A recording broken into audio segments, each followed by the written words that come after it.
purpose of not, staying at home and just, doing what their friends are doing. So by the time they get into school, they are not fully engaged in classrooms, and that's why you also tend to have so many young people indulging in cultism, because they are not actually studying what they originally wanted to study.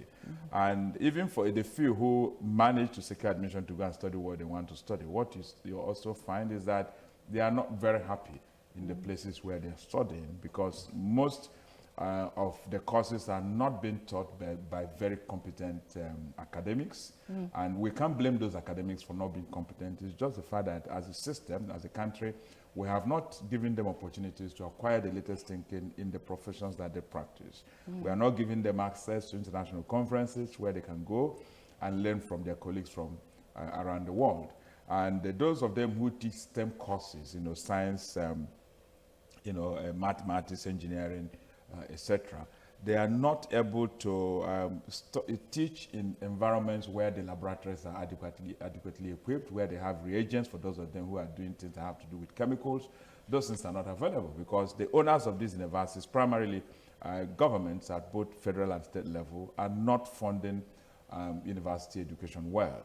But in terms of making it possible for more people to be able to stay in the university and not be driven out of university because they cannot pay school fees, I think in the last 2 years we have made some progress along that line, because there's now NEL fund which lends money to children from poor and marginalized homes and communities to be able to access university education. So along those lines, so some progress here. But overall, we are still far behind time because the access we are giving is not really quality access. I like that you mentioned something now. You talked about teachers, being able to be sent for conferences, around the world, to gain knowledge and know what is happening with their colleagues all over the world. I remember that my father used to be a teacher, so I remember that he used to travel for conferences, places all over the world, government sponsored. Sure. So would you say that that's one of the strongest features we used to have then that is missing now that we didn't retain, or have we lost them? Is this still happening to strengthen the education sector in Nigeria? Yeah, it's one of the very critical, missing links in our education system. You cannot live in a modern world and in isolation, because nobody is omniscient, only God is. And so you need to always, find yourself in environments where after you have emptied yourself in the classrooms in your own country, you go to places where some other people also know some things better than you, so that you can interact with them and borrow ideas of which you can come back and improve upon. But unfortunately for us, that has not been the case, because the employers of academics have not been providing the funding that will make it possible for you to go to these kinds of places. But that's one side of the story. The other side is the fact that some people have also secured opportunities, funded by government and other employers in the academics industry, in the academia, to go abroad and secure higher credentials and learn, but never return, because in the universities that employ them haven't created enabling environment for them to be able to transfer what they're getting abroad to the resolution of real life problems in Nigeria. And so that discourages the people who fund these things from sending the next set of people. As we speak now, there is actually a kind of ban on sending people abroad, because majority of the people who have benefited from Nigeria's generosity as a result of the fear that if they come home, they will not find an enabling environment to practice in line with what they have been taught. They are unwilling to come back home, and that becomes a very unfortunate situation. All right, so what do you consider to be the biggest challenges facing Nigeria's education today? Is it funding, infrastructure, quality of teachers, curriculum, or governance? Or all these things put together are the challenges? Yeah, our problem is complex. Our problem is complex. It has to do with even our culture as a people. There is this understanding here and belief that really, what will be, will be. And so whether you go to school or not, it's God that determines who is going to be successful. You see, our religion promotes that kind of idea, which is very unfortunate for us. But we know that if you want to make progress in life, you need a plan, and you need to work with the people who can support you to be able to find the resources to deploy those plans effectively. But that's not what our culture promotes. Our culture promotes that what will be, will be. So you find the people in government not rising to the occasion and taking up their responsibility and discharging it well. And so that's a problem. So for a start, we don't have a clear philosophy of education. We are not yet convinced that education is an indispensable tool for moving the country forward. So in the absence of that conviction that education is a tool for national development, you are not going to find the motivation to put more money in that direction. So so funding becomes a major obstacle, and the reason why funding remains problematic is the fact that the people who are supposed to fund the system don't even believe that education is a very important investment you need to make. And as we speak now, things are actually getting worse, because the people who should be funding the system, who primarily should be government at the various levels, are beginning to think that education it should be a private investment. It should be a family affair. Parents should handle that responsibility. But that's very unfortunate for us, because education is not supposed to be a private investment. It should be a public investment, and it's an investment that doesn't bring returns overnight. So individuals, when they invest, they want returns overnight. But when a government invests, government should know that returns don't have to come overnight. Sometimes the benefits you're looking for will come after about 30 years, especially when you have the right people running the system. But that's not the way we're thinking here. So we want to sow today and reap tomorrow. But when it concerns education, you sow today, sometimes you reap in 50 years' time, especially when people are thinking properly. So absence of the right philosophy with respect to education, recognizing that education is an indispensable tool for moving society forward. And that will drive the people running the system to put more money into it. So they will fund it better, so which, again, we know we are not funding it well. The money that, for example, Harvard spends on taking care of a few thousands of students annually, is probably much more than the Lagos state budget, which we know remains the richest government, state government in Nigeria. So that gives you an idea regarding what we're grappling with. As a researcher, there was a time I was in Norway, and I saw an environment where they were training children in kindergarten, children who were not more than 5 years old. And I inquired into their budget, and I discovered that the budget they were using to take care of 200 children in a year was significantly more than the entire budget of University of Lagos in a whole year. And the University of Lagos is a place where up to 40,000 children, young people, are studying, and you can imagine that. So the money we use to take care of 40,000 young people in the university is lower than what a Norwegian kindergarten school is using to take care of only 200 children. And the people here don't seem to understand that that is not how things are supposed to be. Governance is also very problematic. Governments appoint their cronies into very significant and important positions. And that creates that's another challenge. Political problems within the system, and then so envy and on international rivalry are things that don't move the system forward, and that at the end of the day makes the wrong people to head important departments and faculties, and that definitely spoils the whole show. All right. So you've mentioned two challenges on funding. You've mentioned another one on appointment of oversight leaders in a critical sector like education. What about issues of infrastructure? Because I know educators continue to complain about decaying infrastructures in our schools, both tertiary and higher institutions. We continue to complain about that. Now, what do you say about that? And then government is also going ahead to create more universities, and all that. Yeah, definitely. Infrastructure remains very decrepit in our country. We don't have the right laboratories. And unfortunately for us, even where we have some equipment, we don't even have competent people who can use them to teach the children.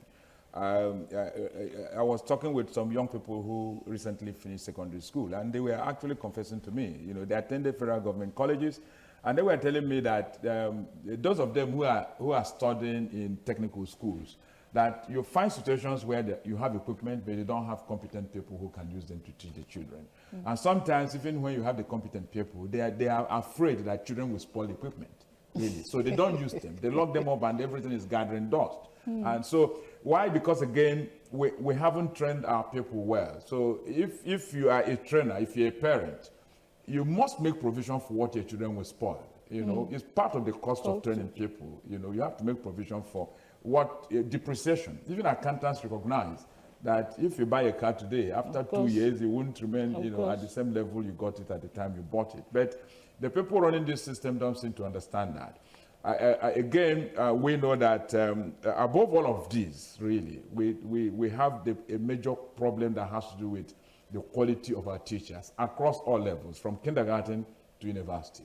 We are not running our classrooms in a way that will make those places engaging and make children want to look forward to coming to school on a daily basis, because we are not training teachers well. There is so much focus on mastery of the subject without paying attention to applying the right pedagogy, techniques for teaching. We are not doing well in that area. We just teach children to memorize things and pass exams. We are too certificate oriented as a people, and that's why we are where we are. So people have certificates they are not able to defend. You have electrical engineers, mechanical engineers who cannot fabricate anything, who can't fix electricity when things go wrong in that. And that's why, look at how old we are, and in a modern society, in the year 2025, Nigeria still doesn't, have the capacity to give you more than about 6,000 megawatts of electricity. And this is a country, if we are running it well and we want to really live very comfortable life, we shouldn't be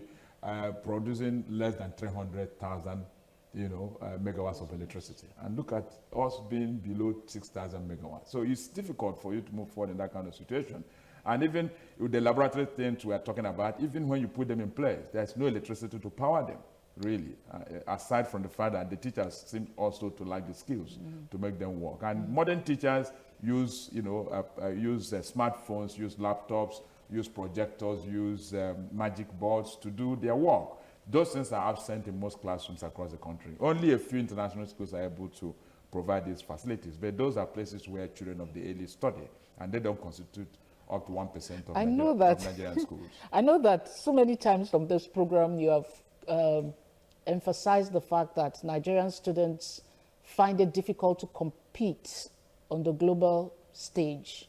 You understand? That's been one of your major complaints about the Nigerian education system, not churning out incompetent graduates. Now, would you say that one of the reasons we have that is also because the teachers, like you said, are not doing well enough also? Yeah, definitely. You can't give what you do not have. We have evidence that the teachers are not giving them the skills they require. Yeah, definitely. The teachers themselves don't have the skills, so you can't give what you don't have. And we know, let's start even from the home. We have evidence, through research that proves that children who are brought up by literate women, who are brought up by educated women, they generally turn out better in terms of capacity to think and success generally in life, compared to children whose parents, whose mothers especially, are not literate, are not educated in the formal sense of the word.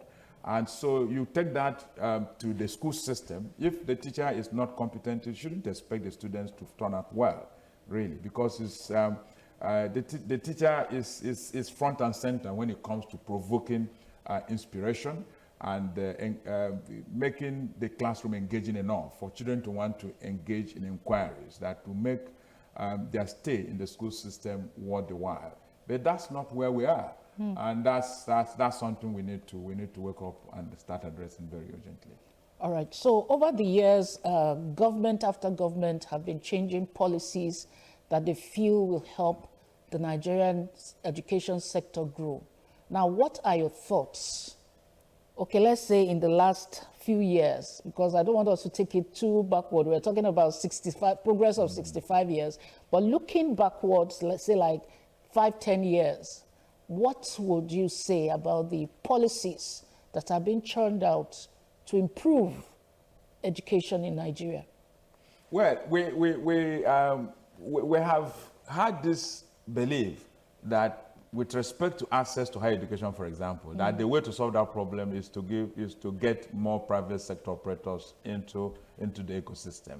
And we have done that. So as we speak today, it's more or less a 50-50 situation where 50%, about 50% of universities, polytechnics are owned by government, and the other 50% are owned by the private sector people. Is it that much? Is it that high? Yeah, definitely. Okay. Yeah, because they have been giving out these licenses as if you're going to buy ice cream in a supermarket, and that has been very unfortunate for us. And as a researcher in that industry, actually, access is my special area in education.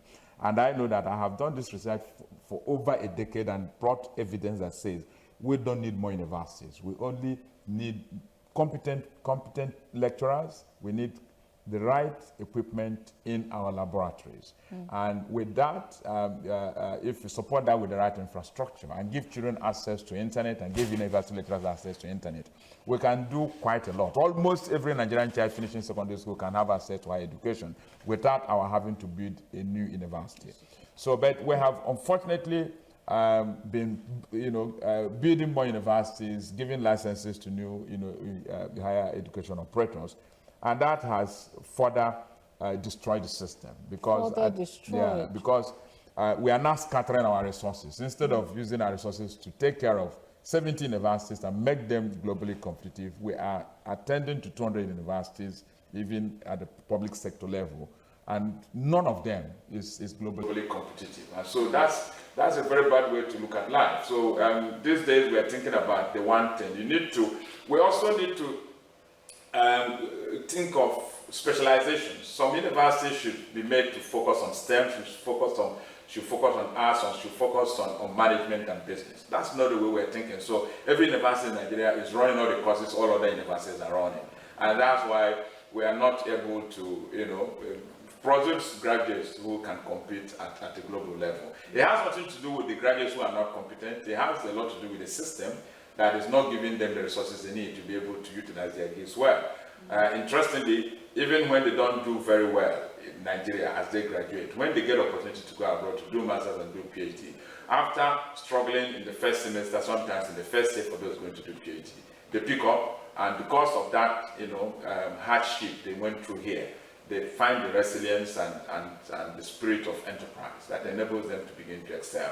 So sometimes people hear that Nigerians are excelling abroad, and so when you say we need to improve the system here, they will tell you, but that person excelling in America, in Britain, is it not Nigeria that produced him? But if you talk to those people, they will tell you that in their first year in those countries, they struggled. It was after they spent some time to understand how the system was that they picked up. So we want to build a system that makes it possible for you to get to Britain for further studies. On day one, you are able to function and claim your place effectively. Without disparity. Yeah, that's it. All right, so you've emphasized the fact that, of course, there are private schools. Everyone knows private universities. Government keeps giving licenses for more to be created. Now, what role should these private schools and foreign partnerships play in improving Nigeria's education? Is it working? Yeah, well, definitely there are universities in Nigeria that are collaborating with universities abroad, both universities in the public sector and private sector. But if you ask me, given the evidence we have, we are getting it wrong there, because we are trying to encourage government to believe that it's not their responsibility to train the Nigerian child. And that's a very unfortunate belief to have, because education is a social good. And so when you privatize it and make parents believe that it's their sole responsibility without government making any contribution for them to train their children, and even when you want to give assistance, you lend the money to them, which they have to pay back. So you are giving them a wrong mindset, and that's why the average Nigerian today is not really as patriotic as you want such people to be.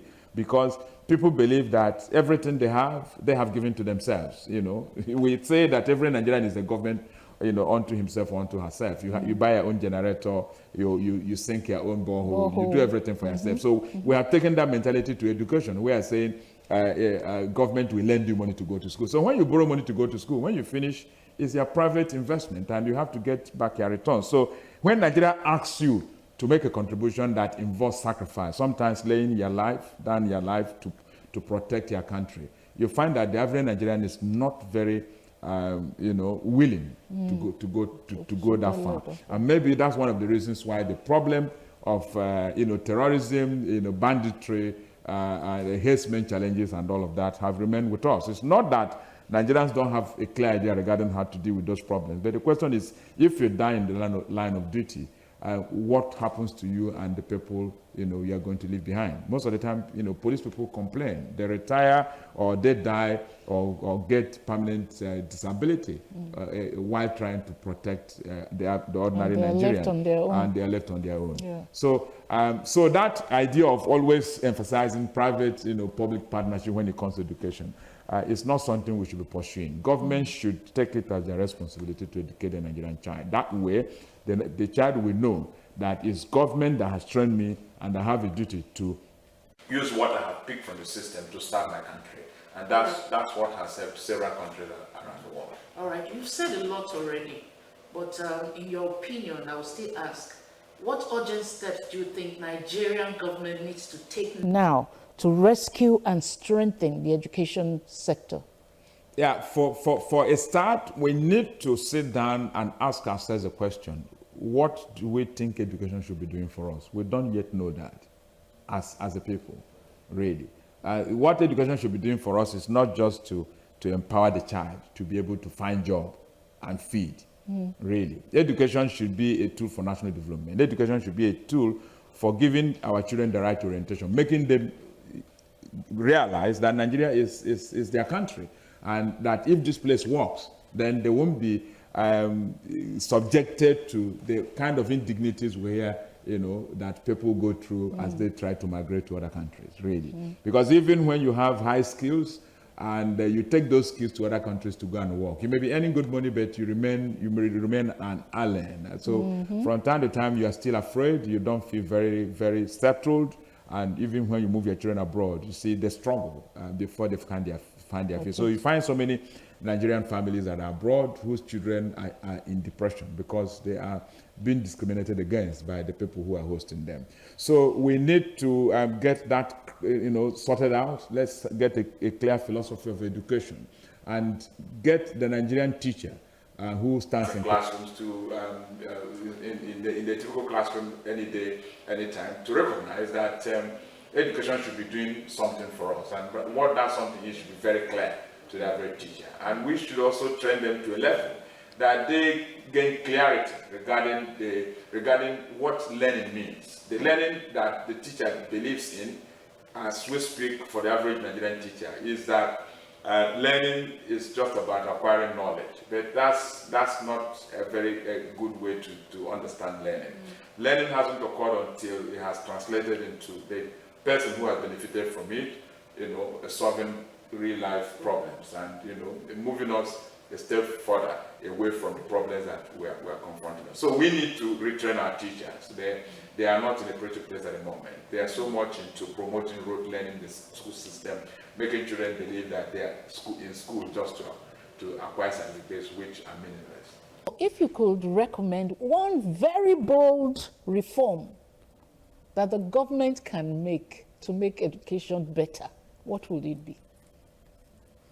Yeah, if you ask me, I will say that we should put about 20% of our national budget into education, and government should find the humility, courage, and sense of responsibility to accept that funding education is government's responsibility and that it is a good investment.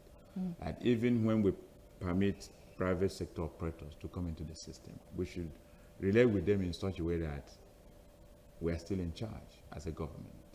And the way to be in charge and make it sensible, fair, equitable, and justice is to give money to private sector people who we have screened and we know they have what it takes to be able to collaborate with us to serve the Nigerian child who is in the school system. But the government themselves, is not making even private-owned schools to be comfortable, in the sense that the levies, the bills they are meant to pay to government is quite huge, and I know many of them complain a lot. Yes, that's what I was calling your attention to earlier. The government is seeing education as a private investment that people have to make. Government, the politicians who run the system don't see education as a public good.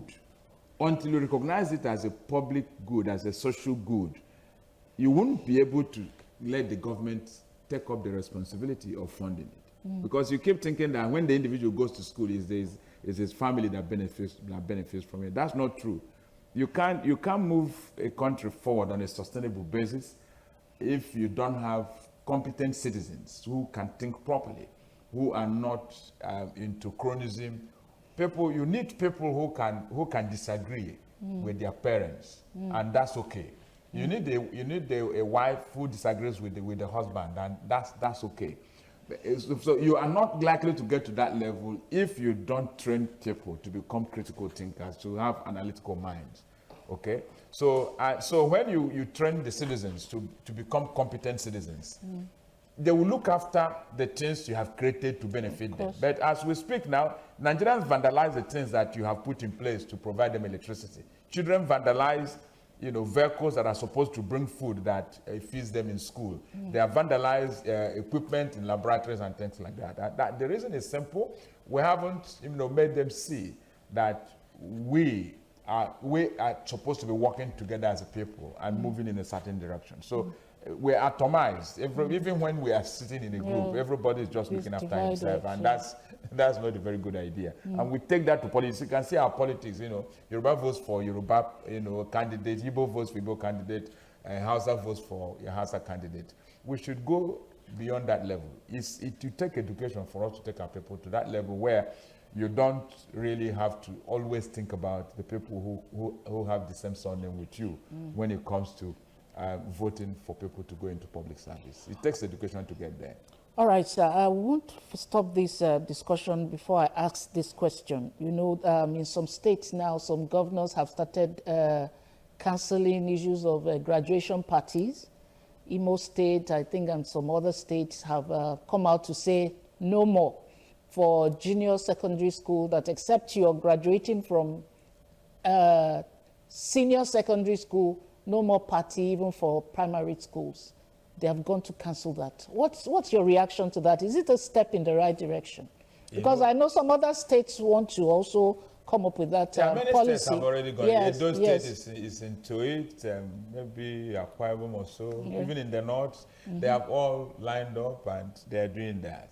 Yeah, well, politicians like to play to the gallery. They ignore their responsibility, which is to fund education, and they are not discussing how to make that happen. And they are worrying about, graduation parties because they believe that is the way to become popular with parents whose children study in this place. So parents are clapping hands, but what they do not realize is the fact that when you rob children of the opportunity to celebrate as they are transiting from one level to another one, you are taking away a very important motivation element in the education system. Really? That's very true.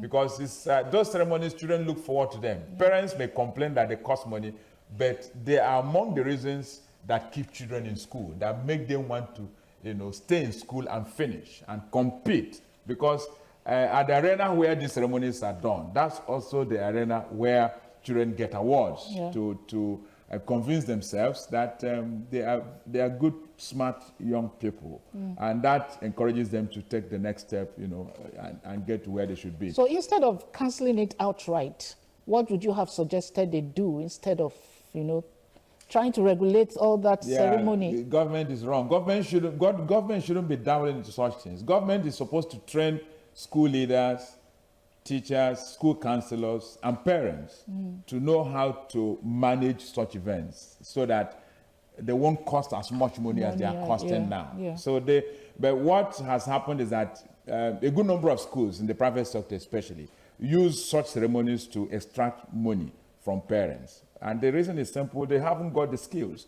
If you work with parents, something that is costing 3 million can cost only 100,000, because there are parents who will be happy to fund it for everybody to come and enjoy for free, and those people are there. But because we are not doing it as a joint venture, as a collaborative effort, you just discover that the school owner just sits down with his head of school and they determine the levy and impose it on parents. And so since most parents are not comfortable given the kind of economy we are running now, they complain about it, and when government officials heard, they think that's the way to move in there and take advantage of that to become popular.